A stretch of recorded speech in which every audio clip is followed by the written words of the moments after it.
Hello बच्चों, मैं doctor Sunita Nandal कक्षा 11th के लिए पाठ है रजनी, उसके अभ्यास के प्रश्नोत्तर लेकर आई हूँ। पाठ का सार हम पहले पढ़ चुके हैं। रजनी कौन सी विधा है? रजनी पटकथा है। कौन सा है? पटकथा। उससे पहला चैप्टर जो आया था स्पीति में बारिश, वो क्या है? कौन सी विधा है? वो यात्रा वृतांत है। क्या है वो? यात्रा वृतांत। तो आइए रजनी के प्रश्नोत्तर पढ़ते हैं। रजनी ने अमित के मुद्दे को गंभीरता से लिया। क्यों लिया? क्योंकि वो अमित से स्नेह करती थी। यह अमित उसकी मित्र लीला का बेटा था। वह न्याय के विरुद्ध आवाज उठाने में सामर्थ्य रखती थी। वह उसे अखबार की सुर्खियों में आने का शौक था। कौन सा हुआ?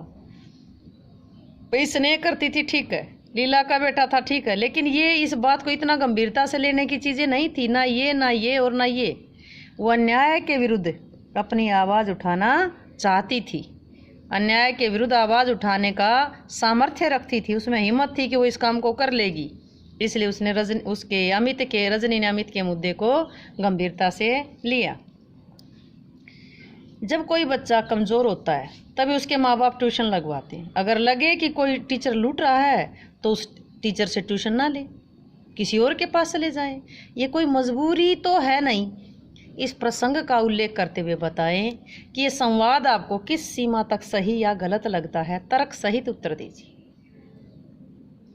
रजनी जो एजुकेशन बोर्ड का डायरेक्टर था उनको बताती है कि ट्यूशन के नाम पर बच्चों के साथ धड़ल्ले से अन्याय हो रहा है। स्कूलों में अध्यापकों ने ट्यूशन को बिजनेस बना लिया। रजनी की बात का जवाब देते हुए जो एजुकेशन बोर्ड का डायरेक्टर है वो कहता है कि ट्यूशन बिजनेस नहीं है, व्यवसाय नहीं है। यदि कोई विद्यार्थी पढ़ाई में कमज़ोर है तो उसके माता पिता उस कमज़ोरी को पूरा करने के लिए ट्यूशन लगवा लेते हैं। यदि माता पिता को लगे कि जिस अध्यापक के पास ट्यूशन रखी हुई है वो सही नहीं पढ़ा रहा तो उससे हटाकर कहीं दूसरे से लगवा ले।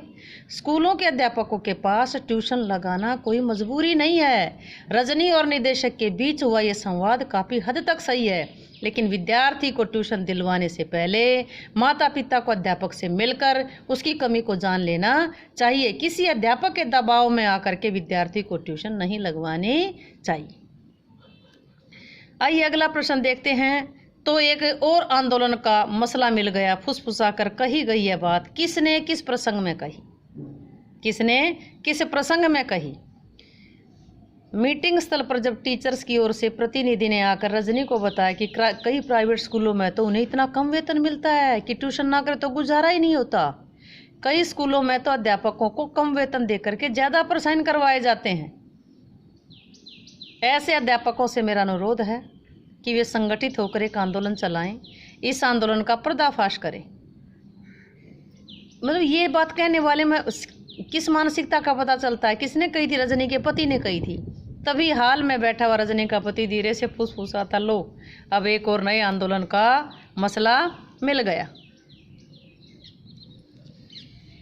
इससे किस मानसिकता का पता चलता है? रजनी के पति द्वारा कही गई इस बात से उसकी संकुचित मानसिकता का पता चलता है। स्वार्थी प्रवृत्ति का व्यक्ति है। सामाजिक समस्याओं से उसको कोई लेना देना नहीं है। रजनी द्वारा किए गए समाज सुधार संबंधी कार्यों को भी वह पसंद नहीं करता। अगला है रजनी धारावाहिक की इस कड़ी की मुख्य समस्या क्या है? क्या होता अगर सचमुच में अमित का पर्चा खराब होता? यदि सचमुच में अमित का पर्चा पेपर खराब होता तो इसे अमित की कमजोरी समझा जाता। इस धारावाहिक को इस कड़ी की समस्या ही बदल जाती।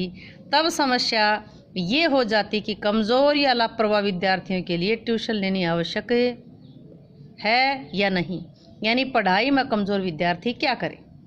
अगला है संपादक रजनी का साथ ना देता तो क्या होता? यदि संपादक रजनी का साथ न देता तो रजनी की बात ज़्यादा लोगों तक नहीं पहुंच पाती, क्योंकि अखबार के माध्यम से हम अपनी बात अधिक से अधिक लोगों तक पहुंचा सकते हैं।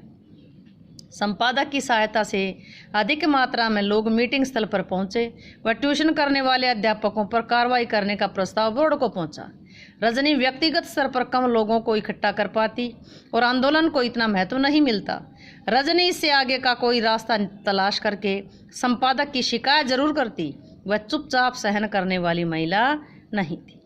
तो उम्मीद है कि इस पाठ के प्रश्न आपको अच्छे से समझ आए होंगे। समझ आए हों तो वीडियो को लाइक करें, शेयर करें, चैनल को सब्सक्राइब करना ना भूलें।